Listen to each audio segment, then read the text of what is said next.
banyak orang mampu kurban, tapi tidak mau. Ada orang yang maaf, tidak mampu sebetulnya berpoligami, tapi banyak yang mau. Itu yang saya maksudkan tadi di awal perjumpaan. Nah, kalau Anda bisa mendapatkan amalan ini, mampu diampuni dosa, dosa digugurkan habis semuanya, kenapa tidak Anda ambil? Tapi persoalannya, ini menjadi persoalan besar, bukan tadi yang saya ungkapannya harus dibahas. Persoalan besarnya, banyak yang berkorban, tapi tidak mendapatkan ampunan Allah Subhanahu wa Ta'ala. Dia bukan berkorban, hanya sekedar mengorbankan hewan yang bahkan tidak ridho dia korbankan. Sembelih, nggak mau sembelih. Ya, kita lanjutkan ya.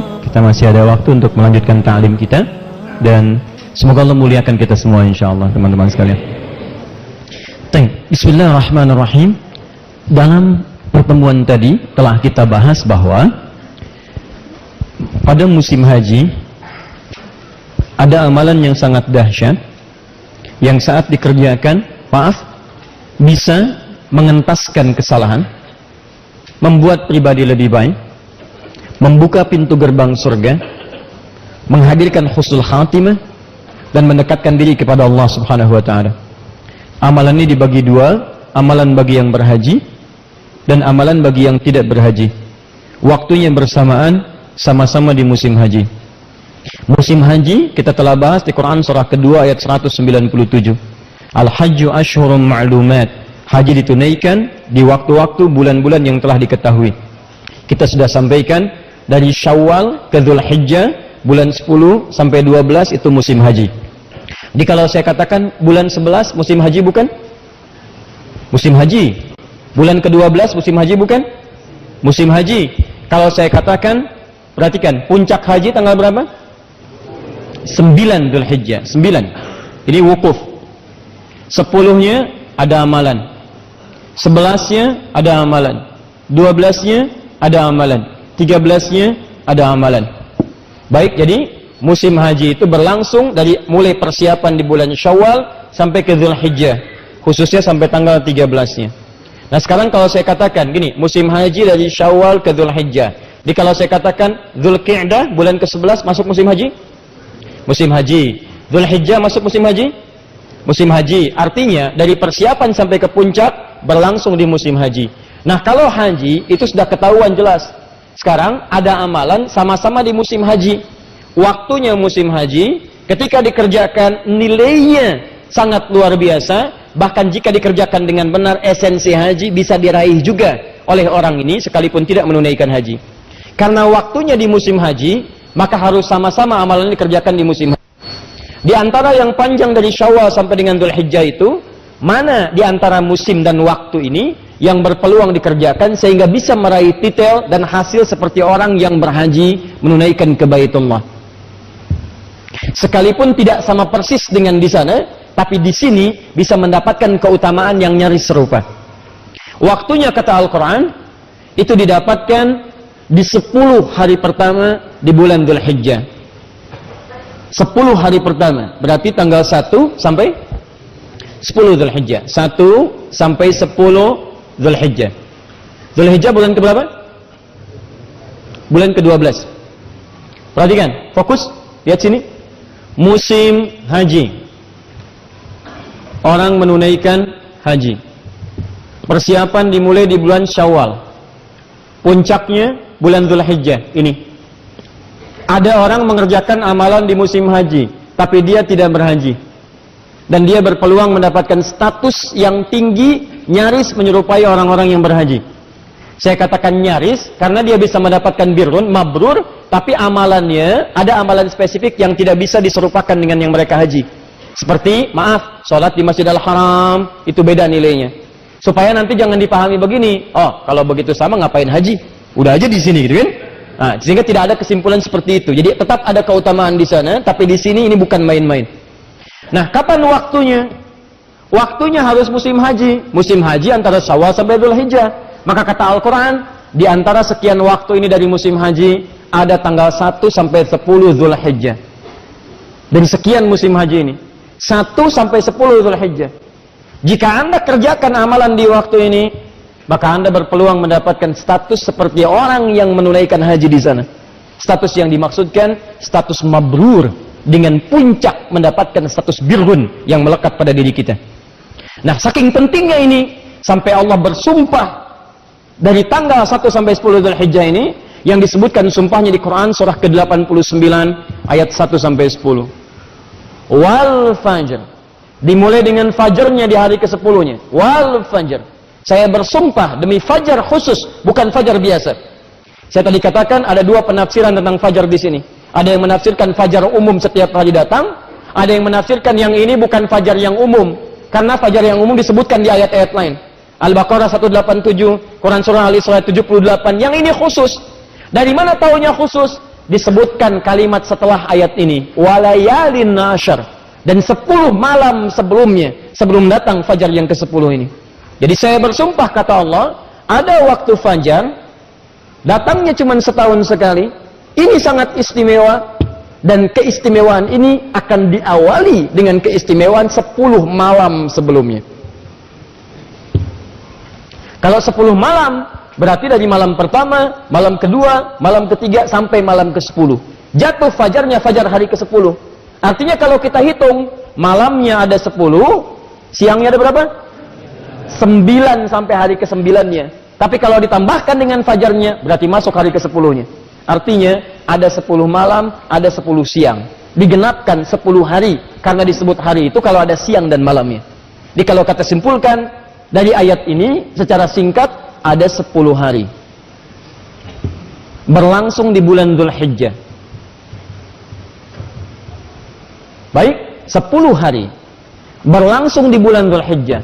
Yang kalau Anda kerjakan amalan khusus di hari-hari ini, maka Anda berpeluang mendapatkan status mabrur seperti orang menunaikan ibadah haji ke kota suci sana. Paham sini? Nah, sekarang bagaimana cara menyimpulkan, mendapati kesimpulan itu? Membaca isyarat ini jangan simpulkan sendirian, karena tidak akan pernah sempurna memahami agama sendirian. Kita simpulkan berdasarkan keterangan Nabi SAW dalam 3 riwayat yang kami tuliskan tadi ini.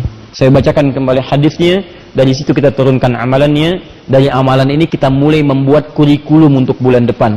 Karena persiapan menuju hari ini tinggal beberapa pekan lagi. Anda, kehilangan 10 hari ini, Anda mesti menunggu tahun depan. Dan berita kurang baiknya, belum tentu Anda hidup sampai dengan tahun depan. Jadi saya sering katakan, boleh jadi Allah memberikan kesempatan beramal di tahun ini untuk menutup kekurangan di masa lalu, sehingga sempurna saat kita kembali kepada Allah Subhanahu wa ta'ala. Qala haddatsana, telah menyampaikan kepada kami, kata Imam Al-Bukhari. Kemudian langsung masuk ke rawi terakhir, an Ibnu Abbas radhiyallahu taala anhuma qala, hadis riwayat sahabat Ibnu Abbas, semoga Allah meridai kepada beliau dan kedua orang tuanya. Beliau menyampaikan, qala Rasulullah sallallahu alaihi wasallam, Rasulullah sallallahu alaihi wasallam sekali pernah bersabda, ma min ayyamin, tidak akan pernah Anda dapati bilangan hari dalam setahun. Di setahun, hitungan 365 hari itu kurang lebih, Anda nggak akan pernah dapati, kecuali di hari-hari khusus. Nggak semua hari 365 hari ini. Anda tidak akan pernah dapati perjalanan hari, al-amalus shalihu fiha, yang saat Anda mengerjakan amal soleh di hari-hari ini saja, ahabbu ilallahi, maka amalan Anda akan naik statusnya, langsung dicintai oleh Allah Subhanahu wa ta'ala. Allahu Akbar. Jadi, kata Nabi, ada beberapa hari saja dari perjalanan hari selama setahun yang Anda lalui. Misal, kita ambil cepat contoh saja. Kalau kita sebutkan misal setahun ada 365 hari, misal saja, misal. Di antara 365 hari ini, ada beberapa hari yang kalau Anda mengerjakan, ini kuncinya, saya langsung bulati, kalau Anda mengerjakan amal soleh di hari-hari ini, maka status amalan ini akan langsung naik statusnya, dicintai oleh Allah Subhanahu wa ta'ala. Masya Allah. Barusan tadi kita sholat isya. Pertanyaan saya, dari sekian Anda sholat isya yang pernah Anda kerjakan selama hidup, sholat isya mana yang paling dicintai oleh Allah Subhanahu wa ta'ala? Anda sebelum isya sholat maghrib, pertanyaan saya, apakah sholat Anda dicintai oleh Allah Subhanahu wa ta'ala? Anda hari ini baca Al-Quran, pertanyaan saya, apakah bacaan Anda dicintai oleh Allah Subhanahu wa ta'ala? Anda hari ini infak, dari sekian yang diinfakkan, dari mana yang dicintai oleh Allah Subhanahu wa ta'ala? Anda hari ini beramal soleh, pertanyaan saya, apakah amalan Anda seketika dicintai oleh Allah?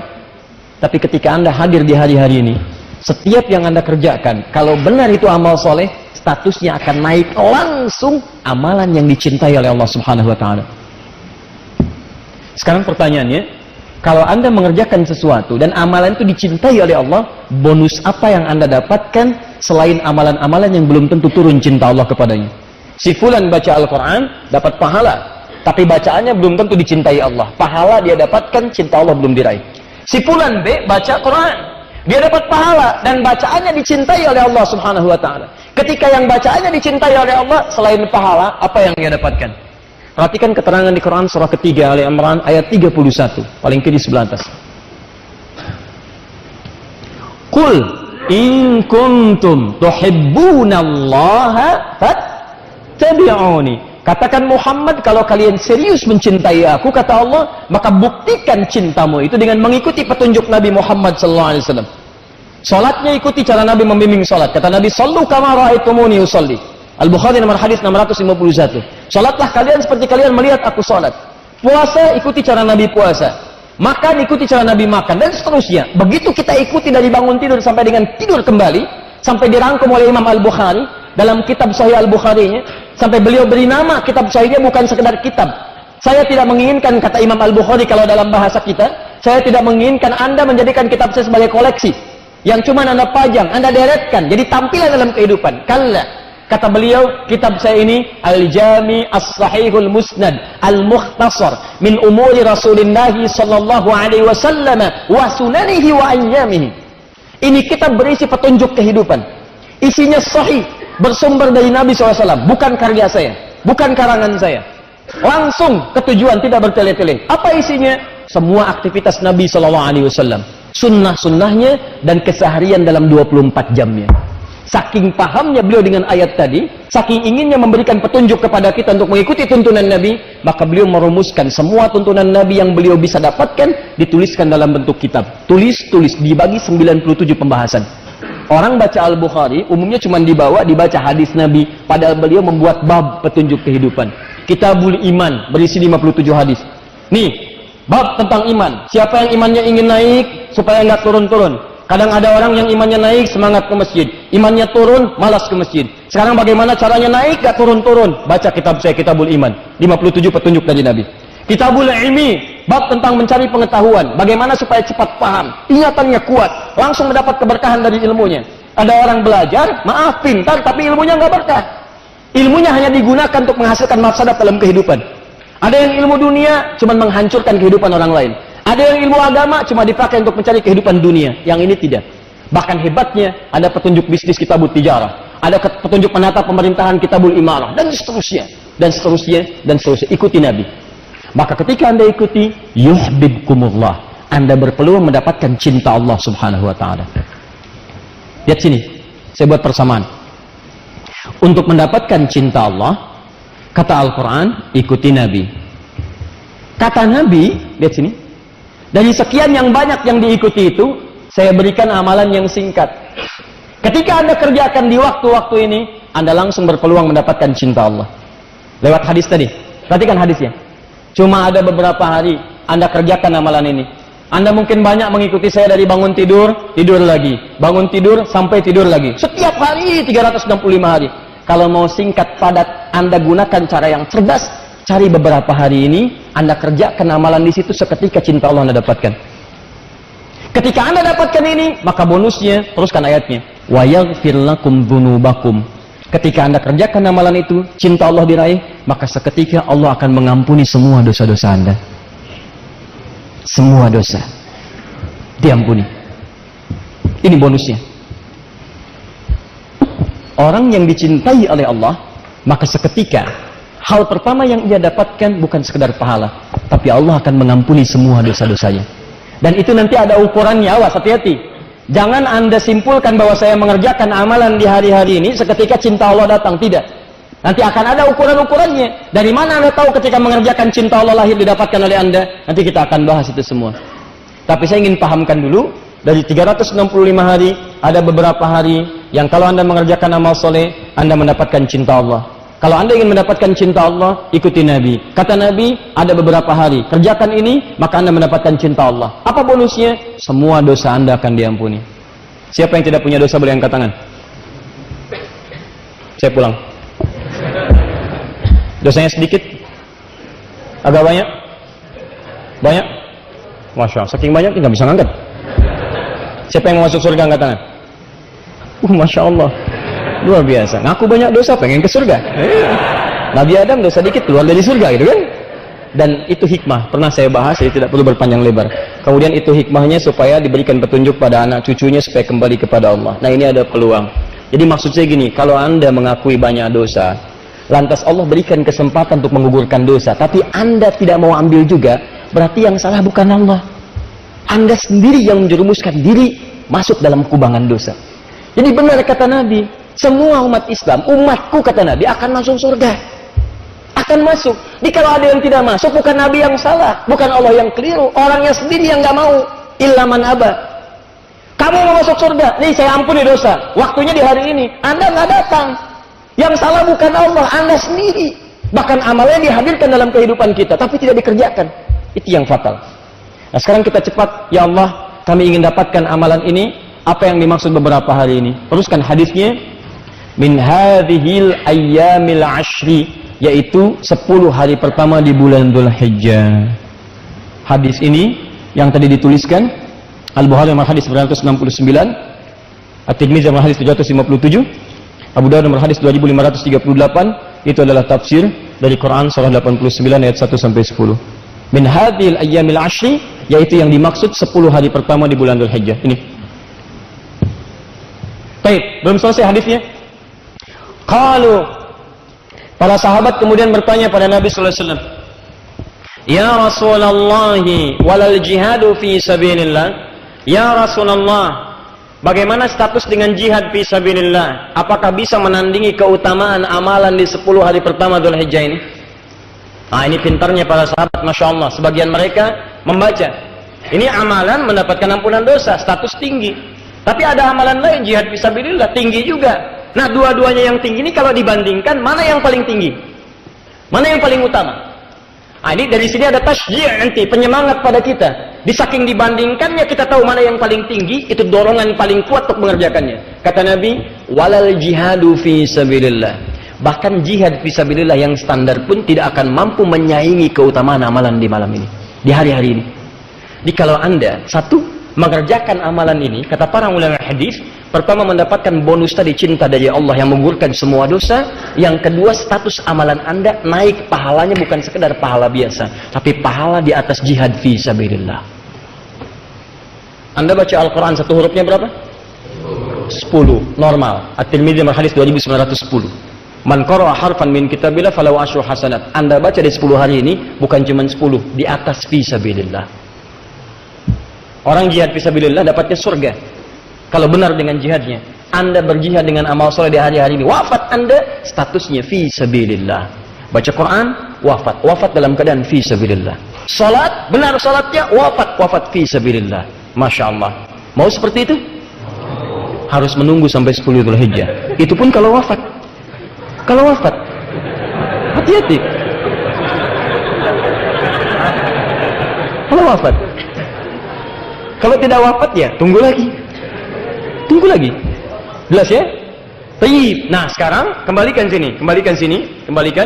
Jadi, kata Nabi disampaikan pada para sahabat, status ini saking tingginya, bahkan saking tingginya Allah bersumpah. Kalau Allah sudah bersumpah, artinya bukan penting, penting banget. Ingat, bukan penting, tapi penting banget. Allah itu tanpa bersumpah pun pasti penting. Jadi kalau sudah bersumpah, sangat penting. Manusia saja bersumpah, Anda bisa percaya. Masa Allah sudah bersumpah, Anda nggak percaya? Kurang apa lagi? Kata manusia, sumpah. Baik, saya percaya. Kata Allah, saya bersumpah. Masa kamu nggak percaya? Paham ya? Nah, jadi ini ada sesuatu yang penting, kecuali ada satu amalan saja yang memang nggak bisa disaingi oleh yang ini. Jadi, ini 10 hari pertama Dzulhijjah, statusnya di atas jihad fisabilillah yang standar. Saya katakan standar. Jauh di atas ini. Tapi ada satu amalan yang memang nggak bisa dikalahkan oleh apapun, termasuk yang 10 ini. Penutup hadisnya, illa rajulun kharaja binafsihi wa malihi wa lam yarji' min dhalika bisyai'. Kecuali ada orang yang memang mau berjihad dengan hartanya, bahkan dengan jiwanya, lantas dia wafat dalam keadaan jihad itu. Wafat dengan harta dan jiwanya saat dia berjuang di jalan Allah Subhanahu wa taala. Misal, maaf, antum dititipkan oleh Allah harta misalnya, terus antum berjihad dengan harta itu. Ya, zakat keluarkan, infak keluarkan, bantu orang ini itu dan sebagainya. Ya, keluarkan lagi, sampaikan lagi. Antum tahu, antum cari surganya dengan itu. Seperti Quran surah ke-28 ayat ke-77.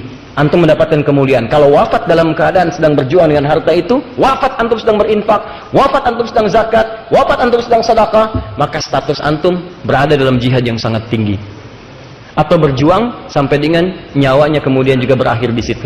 Jangan diartikan misalnya dengan perang, terjadi perang saja. Kalau tidak ada panggilan perang pun, dalam perang tidak ada panggilan, maka mohon maaf, majlis ilmu itu jihad. Yang mengajar, yang belajar itu jihad. Makanya kalau antum berangkat misalnya, saat berangkat atau saat pulang, tiba-tiba antum niatkan belajar nih karena Allah, benar-benar belajar untuk memperbaiki diri, untuk hijrah, lalu wafat di pertengahan jalan, maka antum mendapatkan status paling tinggi yang nggak bisa disaingi dengan apapun. Wafat dalam keadaan puncak jihad tertinggi. Bahkan ada orang yang pernah berbuat banyak maksiat sampai membunuh 100 orang. Kriminalitasnya tinggi, tapi dia putuskan untuk berhijrah. Saya mau kembali kepada Allah. Konsultasi pada seorang syekh, ustadz alim.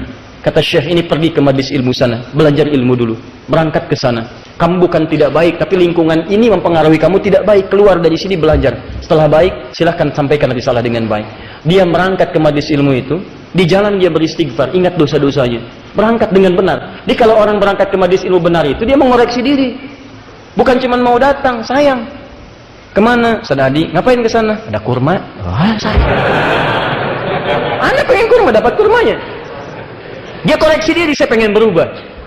Saya pengen berubah. Kapanpun saya bisa pulang menghadap Allah. Dia beristighfar. Nah ingat, istighfar ketika dia bertobat, tobat itu amalan kedua yang mendapatkan cinta Allah. Dalilnya Quran surah kedua Al-Baqarah di akhir ayat 222, paling kanan pertengahan. Innallaha yuhibbut tawwabin wa yuhibbul mutatahhirin. Innallaha yuhibbut tawwabin. Allah mencintai orang tobat. Jadi begitu dia tobat, mengoreksi diri, istighfar dia pada Allah, tobat, cinta Allah turun kepadanya. Kaidah cinta mengatakan diampuni semua dosa. Begitu ternyata dia di jalan, tanpa dia ketahui, dan memang gaib, maut datang lebih cepat dari apa yang dia bayangkan. Dia membayangkan sampai di majlis ilmu, tapi maut lebih cepat daripada bayangan dirinya. Datang, wafat di pertengahan jalan. Begitu wafat dia, sudah bunuh 100 orang, banyak maksiat, wafat di tengah jalan, menuju majlis ilmu, tiba-tiba turun perintah, dakhalal jannah, masuk surga. Dosa diampuni, amalan pertama langkahnya, mendapatkan jaminan kebaikan, surga. Turun kemudian ayat Quran surah kedua Al-Baqarah jauh setelahnya untuk memberikan kisah-kisah terbaik. Quran surah keempat, maaf, An-Nisa, Quran surah keempat ayat 100, paling kiri sebelah bawah. Baca pertengahan ayatnya. Wa may yakhruj min baitihi muhajiran ila Allahi wa rasuli thumma yudrikul maut faqad waqa'a ajruhu 'ala Allah. Siapa yang mau merubah dirinya, berhijrah lebih baik, kemudian dia mengisi diri, baru keluar rumahnya untuk merubah diri, keluar rumah belajar. Begitu melangkah, thumma yudrikul maut, datang maut menjemputnya, faqad waqa'a ajruhu 'ala Allah, maka pahalanya langsung diberikan oleh Allah Subhanahu wa taala, berpeluang surga. Makanya turun hadis keterangan dari Nabi. Di hadis riwayat Ibnu Majah, nomor hadis 233, setiap orang yang melangkahkan kakinya menuju majlis ilmu, man salaka tariqan yaltamisu fihi ilman, sahhalallahu lahu tariqan ilal jannah. Begitu dilangkahkan, benar cara melangkahnya, niat ikhlas, maka langkah itu akan mempercepat langkah dirinya menuju surga Allah Subhanahu wa taala. Masya Allah. Jadi antum ini sedang berjuang. Makanya berjuang teman-teman. Dari sekian pekan, masa nggak ada satu waktu untuk belajar untuk surga antum? Antum tuh diberikan 7 hari sepekan, 6 hari dipakai untuk dunia. Masa 1 hari nggak ada untuk akhirat antum? Apa antum mau gunakan semua untuk urusan dunia antum? Antum akan tinggalkan. Meninggal dunia, semua ditinggalkan. Jadi aneh kalau yang sementara antum kejar-kejar. Yang sifatnya abadi tidak disiapkan. Tanyakan pada diri Anda, dari 24 jam itu berapa untuk akhirat Anda? Ayo, pulsa akhirat udah diisi belum? Pulsa dunia kurang dikit, diisi-isi. Pulsa akhirat Anda udah tambah belum? Quran Anda, sholat Anda, paling minimal ayo 40 hari, 40 rakaat dalam sehari, 40 rakaat. Misal untuk sholat, 17 rakaat sholat fardu, ditambah dengan 12 rakaat rawatib sunnah. 17 tambah 12 berapa? 29. Tambah 11 rakaat sholat malam, 40 rakaat. 40 jaga. Orang-orang soleh selalu menjaga 40 rakaat dalam kesehariannya.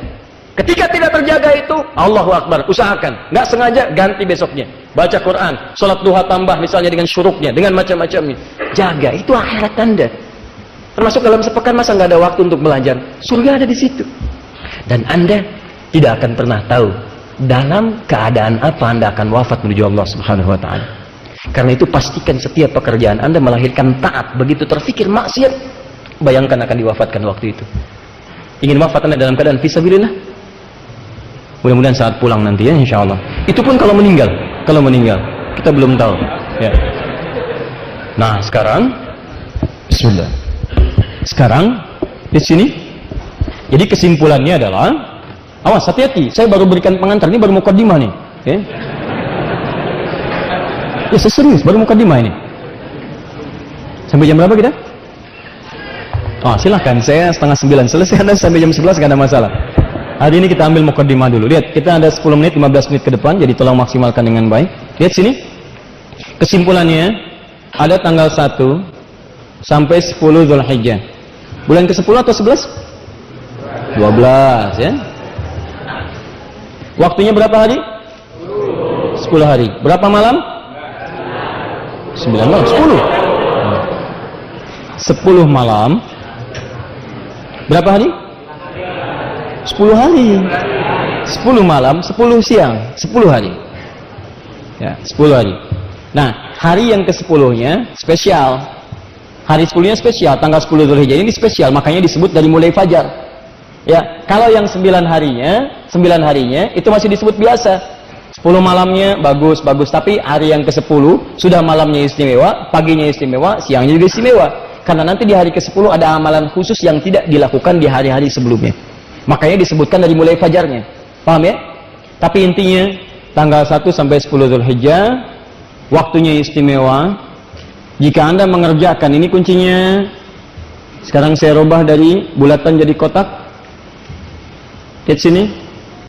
Jika Anda kerjakan amal soleh di hari-hari ini, maka Anda 1 berpeluang mendapatkan cinta Allah Subhanahu wa taala. Kedua, orang yang mendapatkan cinta Allah akan mendapatkan ampunan dari semua dosa. Ketiga, status amalannya naik melebihi jihad fisabilillah. Yang standar? Ini apa ini? Dan di atas semua itu, esensi semua ini akan mendapatkan birrun yang menghadirkan takwa di hadapan Allah Subhanahu wa taala. Bukankah orang dalam haji ketika di Arafah dia wukuf untuk beristighfar, mendapat ampunan? Lalu dia melontar jumrah untuk diampuni dosa-dosanya? Bukankah ini ada di sini? Bukankah orang haji mendapatkan cinta Allah? Ada di sini. Bukankah amalannya menghadirkan surga dan dia berjuang fisabilillah? Bukankah ada di sini? Nanti kita akan lihat. Ketika Anda benar mengajarkan ini, ada satu hal yang sangat dahsyat akan terjadi dalam kehidupan kita. Nah, teman-teman sekalian, status ini semua berada di musim haji, tanggalnya spesifik, tapi pertanyaannya, apa Ustaz amalannya untuk mengerjakan ini? Kata Nabi, kerjakan amal soleh. Hanya pertanyaannya, amal soleh apa yang dimaksudkan di 10 hari ini, yang coba kita buka secara umum sekarang, supaya bersiap-siap membuat kurikulum amal soleh ketika masuk di tanggal 1 sampai 10 ini.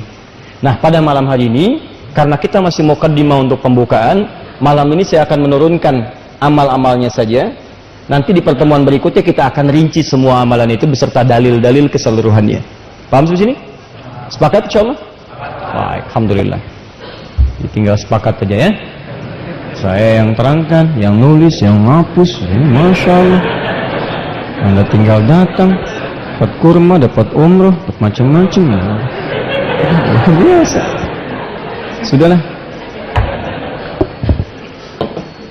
Fokus, siap? Baik, 1 di sini. Saya beri rumus cepat ya. Tolong rumus ini dipakai. Kalau sedang baca Quran, pakai rumusnya. Saya tidak menerangkan Anda untuk sekedar tahu, tapi bawa pengetahuan itu untuk dipraktekkan dalam pemahaman. Lihat sini. Tadi amalannya apa? Amal soleh. Sekarang amal soleh itu apa? Apa amal soleh? Amal yang baik. Apa amal yang baik? Amal soleh. Apa amal soleh? Amal yang baik. Nah. Sini. Amal soleh adalah amal singkatnya yang disukai dan diridhoi oleh Allah Subhanahu wa taala. atau dipandang baik, ya, baik tapi menurut Allah. Segala yang baik menurut Allah disebut dengan saleh namanya. Nah, bagaimana menemukan amal soleh dalam uraian ayat-ayat Quran? Sederhana. Setiap Anda menemukan kata amal soleh, umumnya akan diawali dengan kata iman. Jadi begitu menemukan amal soleh, sebelumnya iman. Ya, amal soleh jamaknya amilus solihat. Saleh, solihat, amal amilu. Kalau dijamakkan amal soleh, itu amilus solihat. Begini tulisannya, amilus solihat. Ini satu. Kalau banyak, amilu, banyak yang mengerjakan. Soleh, solihat, banyak yang dikerjakan. Sekarang lihat, ketika Allah menyebutkan kalimat amilus solihat, itu selalu diawali dengan iman di awalnya. Misal, amilus solihat pertama yang disebutkan di Quran surah kedua Al-Baqarah ayat 25, paling kanan sebelah atas, dan disandingkan dengan surga. Wabashshiril ladzina amanu wa amilus solihati anna lahum jannatin tajri min tahtihal anhar. Berikan kabar gembira pada orang yang beriman, iman, wa amilus solihat, kemudian imannya mendorong dia untuk mengerjakan amal saleh, maka ada peluang memasuki surga dengan segala keindahannya. Yang paling singkat Al-Baqarah kepanjangan, Al-Asr, surah 103. Wal 'asr innal insana lafi illal ladzina wa, setiap ada iman amal soleh, setiap ada iman amal soleh. Maka kuncinya sekarang kita balik. Kalau Anda menemukan kata iman, setelah itu amal soleh. Pemahaman terbaliknya adalah, artinya kalau Anda ingin menemukan jenis-jenis amal soleh, temukan setiap kata iman dalam Al-Quran. Apapun bentuknya. Mau kata kerjanya progresif fi'il mudhari, atau yang infinitif fi'il madhi, ataukah kata benda misalnya, isim fa'il misalnya, atau yang lainnya, setiap menemukan kalimat iman, apapun bentuknya, setelahnya pasti amal soleh. Diulangi, amal soleh terletak setelah iman. Pengertian terbaliknya, setiap menemukan kalimat iman, maka kalimat setelahnya itu pasti rincian amal soleh. Contoh, kalimat iman pertama Al-Baqarah ayat 3, paling kiri pertengahan, alladzina yu'minuna bil ghaib, iman. Ada orang-orang takwa meningkatkan imannya kepada Allah walaupun tak nampak dalam pandangannya. Itu iman. Kalau yakin pada yang nampak, ilmu. Ini apa? Spidol, karena kelihatan. Kelihatan, karena kelihatan ilmu. Kelihatan pandangan. Kunci ilmu salah satunya pandangan, mata. Ada 3 kunci ilmu. Mata, telinga, kedua, ketiga pikiran. Inna sam'a wal basara wal fu'ada kullu ulaika kana anhu mas'ula. Tapi kalau saya katakan, ini apa? Nih, saya pegang apa? Pegang apa? Pegang spidol, percaya nggak? Kalau saya tadi pegang spidol, Anda percaya itu ilmu. Tapi kalau saya begini, ini spidol, Anda masih yakin juga pada yang tidak kelihatan, itu iman namanya. Paham? Nah, yang tidak kelihatan disebut dengan ghaib. Allah tak nampak dalam pandangan kita sekarang. Tapi kita yakin keberadaan itu disebut iman namanya. Bagaimana membuktikan keimanan? Kerjakan amal soleh. Tapi yang paling menarik bagaimana caranya? Lihat, alladzina yu'minuna bil ghaib wa yuqimunas shalah. Disebutkan satu salat, begini tulisannya. Lihat. Amal soleh terletak setelah iman. Berarti kalau ada kalimat iman setelahnya amal soleh. Kadang-kadang ada kalimat amal soleh, kadang ada detil amalannya. Jadi kalau Anda bertanya apa saja amal soleh ini? Nih, 1, salat. Wa mimma razaqnahum yunfiqun. 2, infaq. Walladzina yu'minuna bima unzila ilaik Al-Quran, interaksi dengan Al-Quran. Ya. Paham? Terus buka lagi ayatnya, buka lagi suratnya, temukan. Al-Baqarah ayat 183. Ya ayyuhalladzina amanu, iman, kutiba alaikumus siyam, puasa. Awas, 4 puasa, as-siyam. Al-Maidah ayat 1, ya ayyuhalladzina amanu aufu bil uqud, tepati janji amal soleh. Dan seterusnya. Ini contoh-contoh saja. Tahan. Siap-siap, nanti masuk ke 1 sampai 10 Dzulhijjah, Anda diminta untuk meningkatkan amal soleh. Apa saja diantaranya? Ini ada yang umum, sholat. Tahan, fokus sebentar. Kenapa sholatnya diungkapkan dengan seperti ini? Karena nanti ada kalimat sholat yang alif, lam, sod, lam, alif, ta marbutah. Ada alif, lam, sod, lam, wawu, alif, ta maftuhah. Ya rahmakallah. Tapi yang ini alif, lam, sod, lam, atasnya fathah tegak, waw, ta marbutoh. Kenapa pakai yang ini? Kedua, infak. Kepada siapa infak harus kita berikan? Kalau sudah ada infak berarti harus ada siap-siap yang diinfakkan. Kenapa kita bahas sekarang? Mumpung ada jeda 3 pekan ke depan, siap-siap nyari sesuatu untuk diinfakkan. Ya, kan sekarang kata Allah, ayo infak. Kalau Anda nggak punya yang diinfakkan, apa yang mau diinfakkan? Makanya mumpung masih jauh, kita siapkan. Peluangnya banyak. Ada bentuknya kotak, jalan tuh kotak. Itu bukan mobil-mobilan tuh. Jalan tuh kesini nanti. Bukan, itu kotak infak. Makanya ditulisin kotak infak. Tuh ada infak. Tapi apakah infak harus selalu masuk kotak? Tidak. Nanti ada yang lain-lain. Apa saja itu semua kita akan bahas. Apa saja salat yang dimaksudkan kita akan bahas. Maksud saya, ketika tiba pada waktunya, kita akan punya apa yang diinfakkan dan kita maksimalkan apa yang dituliskan. Quran, apa saja supaya bisa bikin kurikulum dari sekarang. Ya, apakah bacaannya, apakah tilawahnya, atau hafalannya. Jadi begitu Anda punya siap-siap sekarang, tanggal 1 sudah dimulai. 1 sampai 10, saya harus khatam Quran. 30 juz, bagi 10, 3 juz dalam sehari. 3 juz dibagi 5 waktu sholat. Bagi 5 waktu sholat supaya memudahkan. Sebelum sholat subuh, sekian ayat. Setelah sholat subuh, sekian ayat, supaya ringan. Begitu selesai 10 hari, khatam Quran dalam 30 juz. 10 hari, saya harus hafal 10 surat.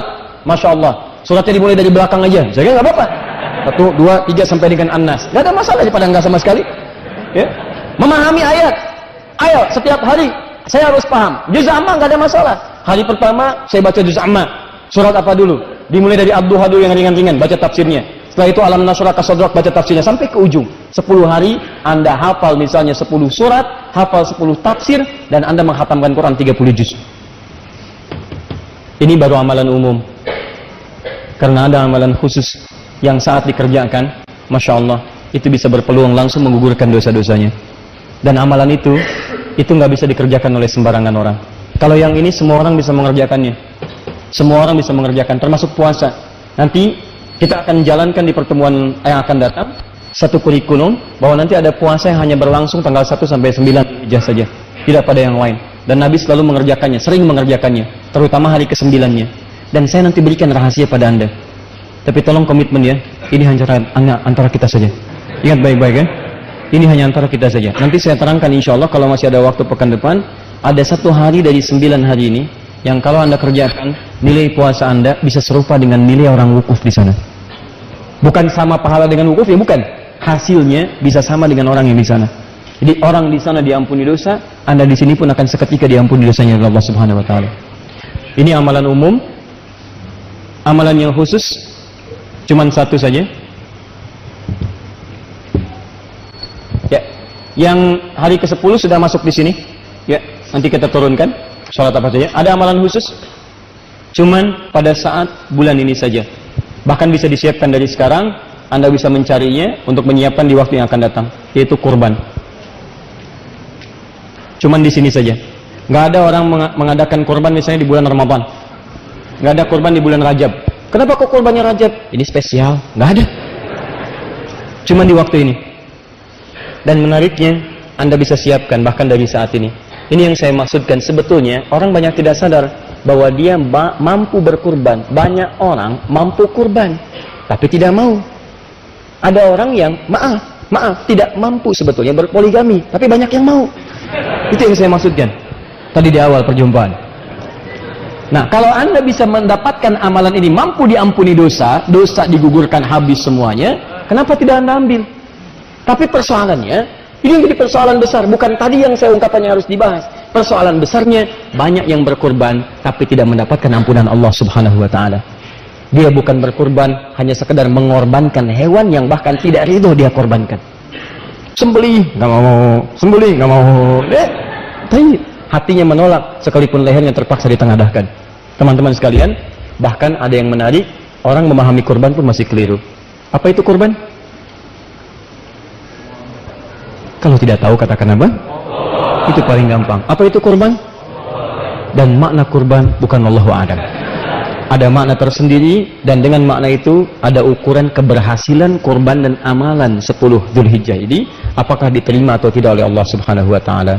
Nah, apakah amalan-amalan ini? Seperti apa gambarannya? Dalam waktu sepekan ini, insya Allah pekan yang akan datang kita akan teruskan detil amalan ini seluruhnya. Kemudian saya hadirkan kitab-kitab contohnya. amalan-amalan khususnya, karena khusus nanti bagi yang berkorban ada amalan pendahuluan, seperti larangan memotong kuku, ya, dan rambut yang melekat pada tubuh. Bukan bulu ya, kalau manusia itu rambut bukan bulu. Ya, ini misalnya rambut, di ketiak itu rambut bukan bulu. Kalau bulu itu hewan yang unggas, itu bulu tuh, hewan ya. Ayam berbulu, nggak ada ayam berambut. Ya, makanya bulu ayam bukan rambut ayam. Ya, unta itu berbulu, ya. Kerbau itu berbulu. Kenapa saya terangkan dari sekarang? Untuk memahami hadis nanti belakangan. Karena nanti ada yang keliru memahami hadis itu, dimaksudkan yang dimaksud adalah jangan cabutin bulu hewan. Dan nggak ada kerjaan nyebutin bulu hewan, ya. Nanti kita akan lihat. Barangkali itu yang pertama saya sampaikan di kurikulum kita sampai dengan ke pekan depan. Pekan depan tanggal berapa insya Allah? Insya Allah kita masih punya 2 pertemuan sebelum barangkali kalau Allah berkenan dan ridha kami akan berangkat ke Tanah Suci. Kita akan ada 2 pertemuan lagi. Pertemuan ini kita akan tuntaskan semua ini bersama dengan kitabnya. Saya akan bawakan barangkali Sahih Muslim di pertemuan yang akan datang. Kemudian yang kedua, tahan. Insya Allah untuk pekan depan kami akan coba ringkaskan ini dalam bentuk tabel amalan. Tabel ini akan difotokopi. Pekan depan akan dibagikan fotokopinya. Kalau terbatas akan diupload di akhir media. Anda bisa ambil itu sebagai panduan amalan ketika masuk tanggal 1 sampai 10. Misal sholat, nanti kami akan turunkan sholat apa saja yang bisa dikerjakan. Nanti begitu masuk tanggal 1 sampai 10, Anda tinggal keluarkan. Sholat ini waktunya jam berapa? Kerjakan checklist, ini checklist. Kenapa penting ada itu? Untuk mengukur di hari berikutnya. Kalau hari kedua nggak dikerjakan, tanda tanya kenapa. Paham ya?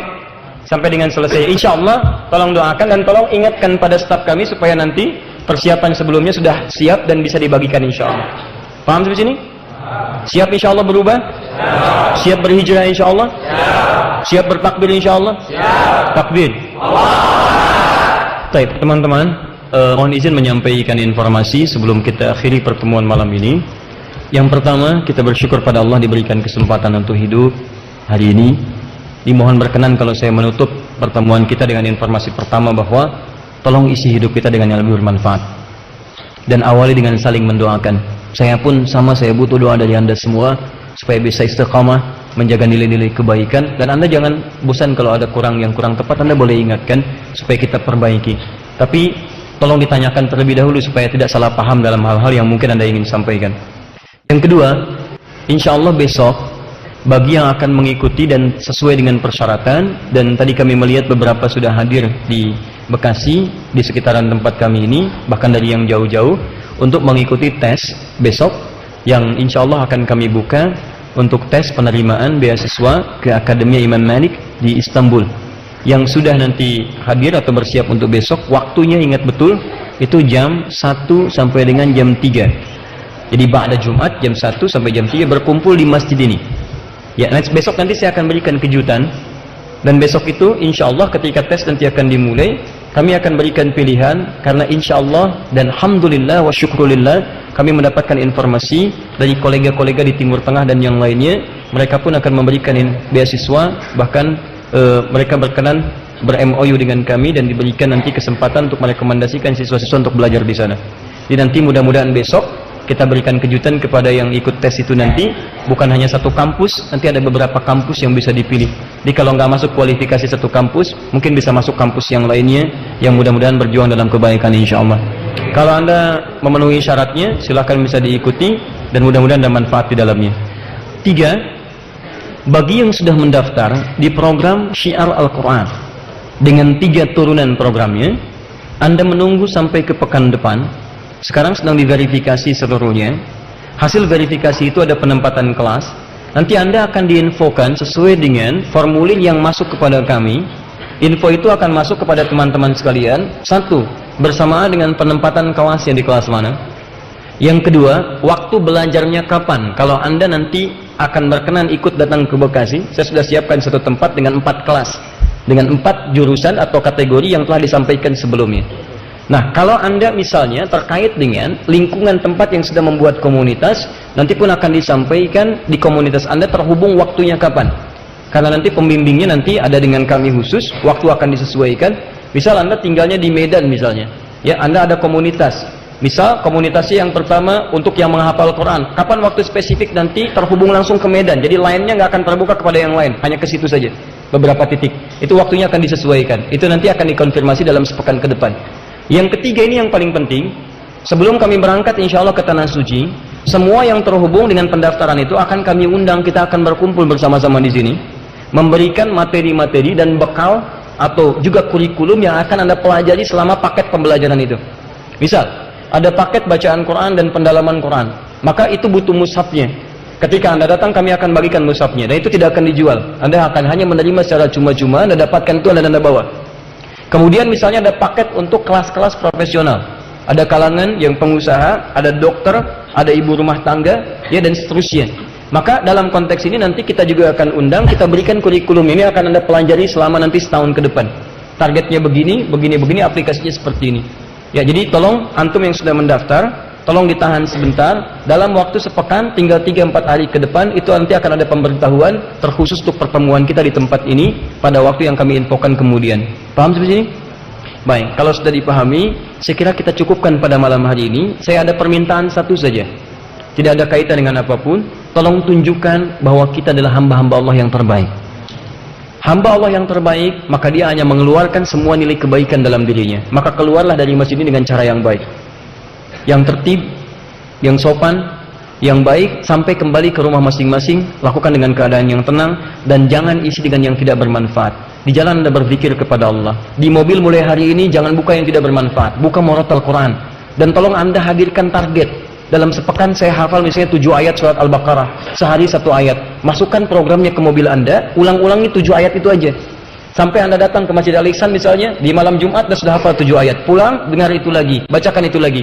Nanti ada saatnya Anda akan menutup semua kaset itu, murattal itu. Dan hanya Anda, istri Anda, anak-anak Anda bermurojaah di mobil itu. Begitu Anda katakan Alif Lam Mim, istri Anda mengatakan dzalikal kitabul la raiba fihi hudal lil muttaqin. Anak Anda mengatakan alladzina yu'minuna bil ghaib, dan seterusnya. Dan itulah keindahan hakiki yang Anda rasakan sampai tak terasa bahwa ketentraman ada dalam jiwa Anda. Subhanakallahumma wa bihamdika asyhadu an la ilaha illa anta astaghfiruka wa atubu ilaik.